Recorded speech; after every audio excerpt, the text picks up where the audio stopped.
أهلا بكم في هذه النشرة الإخبارية العاجلة، وهذه أبرز العناوين: إغلاق مدارس بسبب بق الفراش. لكن قبل الخوض في التفاصيل، لا تنسوا الإعجاب بالفيديو والاشتراك في القناة لتتوصلوا بكل جديد أخبار المغرب.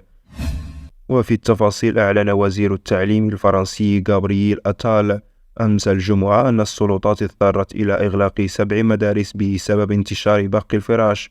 وقال لقناة فرنسا التلفزيونية: رصد بق الفراش على مستويات مختلفة في 17 مؤسسة حاليا، وأنا أتحدث إليكم 7 مؤسسات مغلقة لهذا السبب.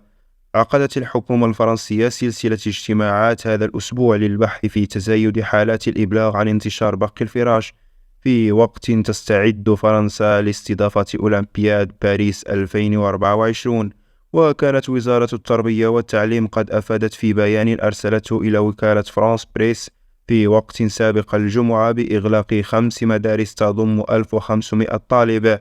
وفي وقت سابق هذا الأسبوع، أعلنت السلطات إغلاق مدرستين، واحدة في مارسيليا والأخرى خارج ليون في جنوب شرق فرنسا،